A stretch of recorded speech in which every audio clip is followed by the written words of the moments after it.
Worldwide, more than 200 million women have been married off before the age of 15. They are cut off from their education and often become what amounts to domestic servants.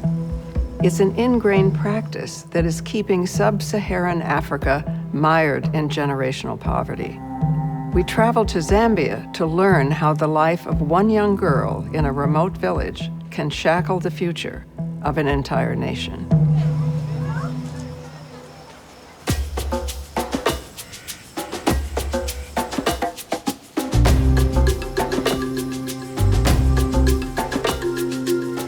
We're in the eastern province where child marriage is the highest, and we're meeting a girl who's marrying a 48-year-old. So we're meeting her in the last days of preparation. We're gonna see how she's feeling and what's going through her head.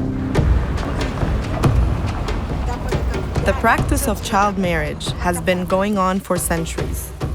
It's often a source of income for poor families who receive a dowry payment in exchange for their daughters. But a recent economic downturn has thrust much of Zambia into poverty. That means thousands more young girls are at risk of being married off under the age of 18. The practice is technically illegal, but enforcement of the law is rare.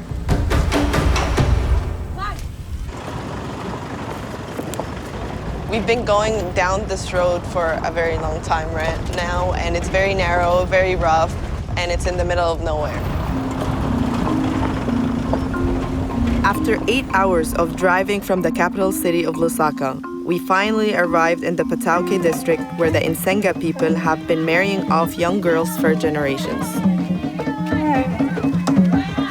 Before any wedding can take place, every bride has to complete a highly secretive ritual. It's known as Chinemwali. We're about to meet a young girl. She has been spending the past 30 days in this hut right behind me. She's not allowed to speak, and she's not allowed to get outside of this hut. And inside, she's learning everything about how to be a wife. And with my friend Samenga, who's a journalist, we're gonna go in and she's gonna help us to get to know about the girl and what happens inside the hut.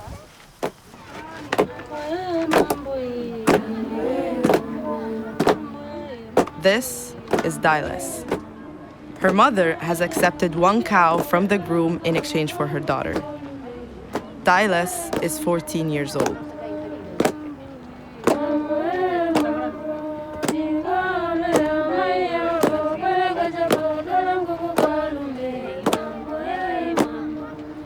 The very first thing they teach a girl who is going to get married is how to respect your husband, because men are so particular about respect. It's very, very important in this tradition.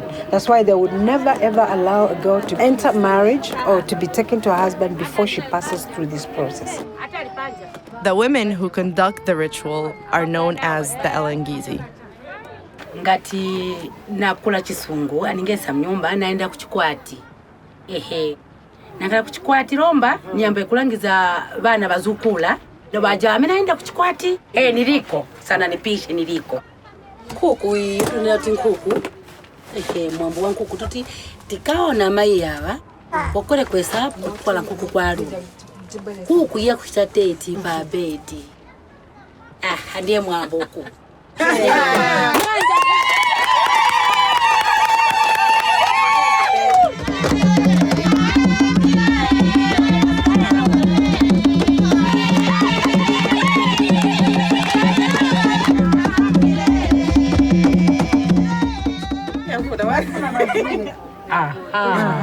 So now you can go, she'll show you where to hold and how to hold it.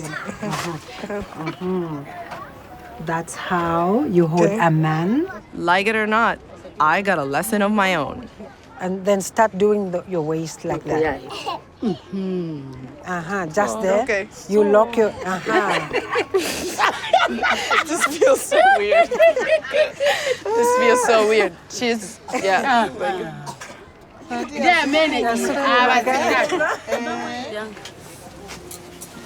And how do they think how she's doing? Eziba. Eziba ne kondwela uchitabwini. She's ready? She's uchitabwini. What were you doing here in the hut for the past 30 days? So what are you expecting your life gonna be like? What did they teach you?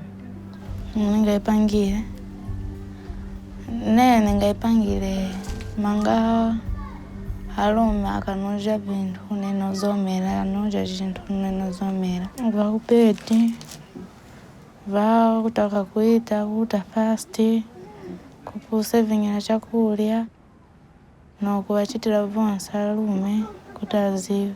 What do you think about having a child or being pregnant? Kubala kupunzisa aliyanipunzise mavonga vobala. What did you do before the 30 days? Ku school nzopunzira kuverenga na kukhalidwe sote oti nzotipunzisa school. Did you like school? Ndzinekonda kaya uzwako kuverenga. When you get married, will you continue with school? Awe nilekesha school. How does that make you feel, knowing that you're not going back to school? Kumva ningamvereri bwino kaya nilekesha mapunziro.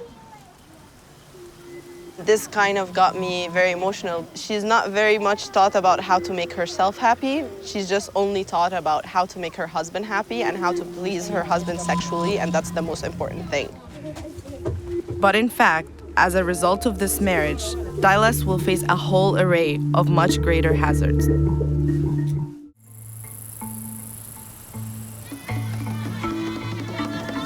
I have just watched Dailes undergo an elaborate ritual before she can marry her new husband. But it was hearing from Dailes directly that affected me the most. When I talked to Dailes and she was telling me how she loves school so much and she liked reading, it's heartbreaking to know that the school is a 30-second walk from where she is.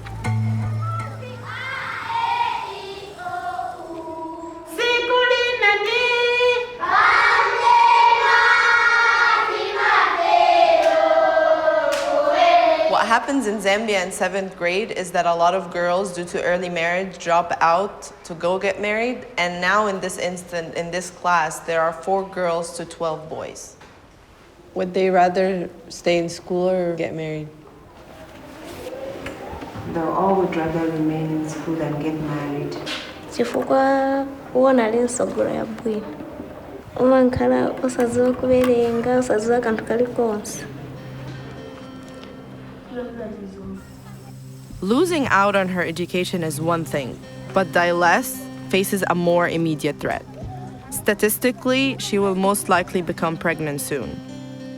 And teenage girls who are not physically mature are at much greater risk of complications during childbirth. We're going down this road and it's taking us a long time and it's just pretty cut off from the main town and very, very bumpy. We made the 2.5-hour drive to St. Francis Mission, the closest medical facility to Dailes' village, to find out what she can expect if and when she goes into labor. We're gonna meet with a doctor who's gonna tell us about patients and what do they have to go through to get here. Is she going to behave? Continue drinking, continue bathing, continue exercises, okay? So how worried would you be for Dailes? She lives in a village off of Patauke, where there are no roads, it's very bumpy. And how worried would you be for her? If she's well advised and well educated and listens to the advice, she will be in the hospital before she starts labor. If she doesn't, then she has a problem, or she can have a problem, because her pelvis is not fit yet for delivery. She will not be able to deliver in a normal way. She needs a cesarean section. If she is 40 minutes away from Pitauke, then she can have a problem, because she has to go to that hospital. What do you think is the most important thing the country needs right now? Good roads. It's more important than building new hospitals. The problem is getting there. It has to do with the availability of obstetric care, of how do I get to a hospital where I can safely deliver. Dr. Jensen took us to meet one of his patients, a young woman from a small, remote village, just like Dailes. She's also from a very far place, about 6-7 hours by car. And where is her baby? Her baby died. What do you hope to happen after leaving here? I wish you the best in healing after here. Seeing the patients here, it seems like only the lucky ones come to get to this hospital since it takes so long and so much money. Getting to the hospital in time is not the only challenge Dailes will face. Zambia is in the midst of a devastating HIV/AIDS epidemic, and women are especially at risk. It's not uncommon for married men here to have extramarital affairs, contract HIV, and then pass it on to their wives. In fact, Dailes' family has already been affected by the epidemic. Her father died from complications caused by AIDS, and now her mother has been diagnosed as well. When did you get sick? Nyamna wanga na mwali ananipasa. Nenze naziva tana matenda. Kuwafunza sebizana enzana kana. Atinibe matenda ali wonse. Is it because you're sick, that's why you married Dailes off so early? Chifuka cha kuti ndinolwala kuti akomthandizako. Kai neka kuti nikwanilishe ndingakwanishe lini. Ambanusa ni mwenti nikhalire pa moyo wangu. Are your kids sick? So nadwale. Wanawapasa mankhwala after na papa alipo mwana mwamuna uyo. After na papa ku hospital anabwa nipasa mankhwala mkazi mumwesha. Kuseni kulikonse. Are you worried that God forbid, something would happen and what would happen to Dailes? Do you worry about that? Maganiza chimanivuta mu mtima. Many parents in this part of Zambia hope that marriage will protect their daughters from HIV/AIDS by ensuring they have only one sexual partner. But as Dailes' mother has learned, it's no guarantee. And what she can't know is whether Dailes' new husband will become more of a threat than a savior. Dailes' Chinemwali ritual is coming to an end. It's now the night before her wedding, and the entire village is celebrating.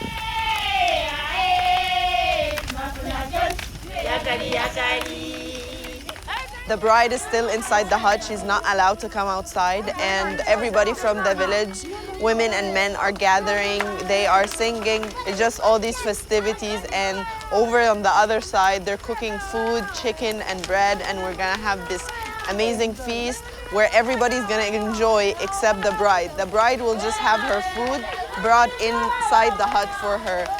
I sat down with Dailes' 48-year-old husband-to-be, Isaac, to find out why he's decided to marry a 14-year-old girl.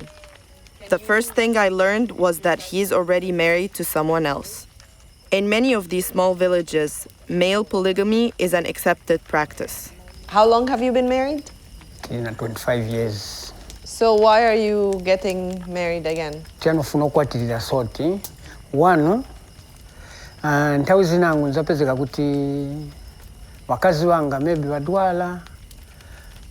So vijakadwala zapezeka kuti help wamene angavathandize olokwapikira chizankhala chovuta.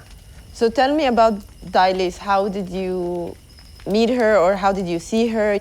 Naenda kuli wambuye wake nokambisana nawo. Then wambuye wake wananiza ngati mwagwirizana imwene tipalibe vuto. Then tinakambisana naye Dailes.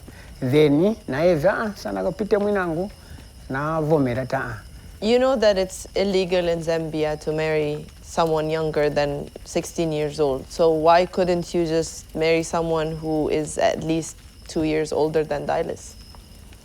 Mwaina kambirako na kudala paja. Minkhalidwe ya mmenzi nino nthawi niyo sausa. So kapezako muntu akuti aliko na nkhalidwe ya bwino. That's why upezeka that's why nakamba napata. Dailes is now out of school. Do you think that you'll be able to let her go to school? Hapo sasa enda futi ku school manja hapa shikwange na mukwati kulingana na. Because of the high poverty levels in certain families, you found that the girls maybe looked up to somebody else to fill in the space, being able to buy them clothes and even simple things like cell phones. And these children then fall out of school and find themselves, marrying older men. According to Gender Minister Nkandelu, it's this cycle of poverty and the lack of education that allows child marriage to persist. She believes that the best way to eradicate child marriage is by attacking it at the local level. This problem is highest in the rural part of Zambia. And the rural part of Zambia is governed by the traditional leaders.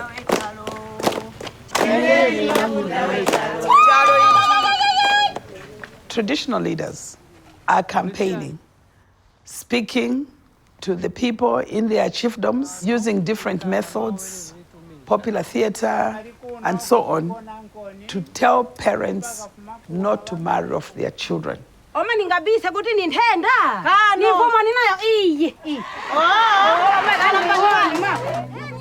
To Minister Lu and others in this fight, it's very clear why child marriage should be wiped out.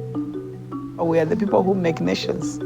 So the healthier we are as women, we'll have healthier children. And we'll reduce child mortality and also reduce maternal mortality. So it's in our interest. In whatever way you look at it, that child marriage must come to an end.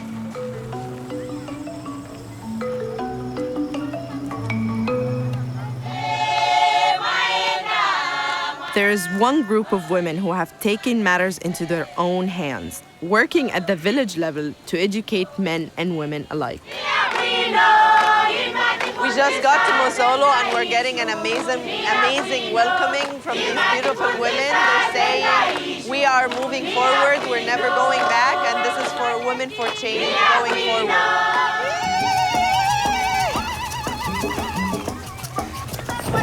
Women for change! Women for change! The Masolo Mamas are a collective of women who bike around the country, spreading a message of female empowerment in an effort to end child marriage. Women for change! Women for change! We're going around the village now, and the Masolo women are talking about gender-based violence and early marriage. Why do you think it started here, this program? In the past, there were a lot of such type of cases here. And has it gone really down? Like, do you feel different? Yes, I say today I beat my wife, these people come and arrest me. Are you married? Yes, I'm a father of 3. I have got 1 boy and 2 girls. Are they in school? Yes. Would you consider marrying them? Early marriage? No. You get these ladies on the bikes, right? Fortunately, these efforts are also gaining traction in the upper reaches of government. Enonga Wena is Zambia's first female vice president and a strong voice against child marriage. You have done in the past a lot of the effort to end child marriage. Why is that so important for you? We consider child marriage as one of the developmental issues because we are losing out on the girl child. 16,000 girls have dropped out of schools in Zambia in 1 year due to child marriage. We want girls to be future leaders in their country, to prosper. But if they drop out of school, it means the end of their future. If you manage to end child marriage in Zambia, what would that mean for the country? It would mean prosperity for the country, because you can imagine 16,000 young people contributing to the economic growth of their country, to be involved in their careers and prosper in those careers. Definitely, they make a huge contribution to the country's growth. The mandate to end child marriage is an idea that came from we, the Zambians. We have realized what this means to our country's development. Back in the Eastern Province, it's time for 14-year-old Diles to consummate her marriage to her 48-year-old husband.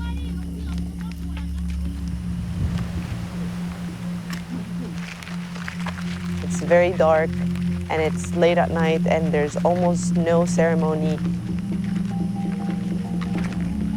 She was just brought in by an Alangisi woman, and she was told that this is her home. And that's it. Since we met Diales, she's given birth to a baby girl named Aklener, who is just as likely to be married off as her mother. Now that Diales is a married woman with a child, she is confined to a life strictly at home or in her village. Though she would like to be, she's not in a classroom. She won't be contributing to the development of her country or reaping any of its benefits. She dreams that someday she'll return to school, but she knows that will be her husband's decision.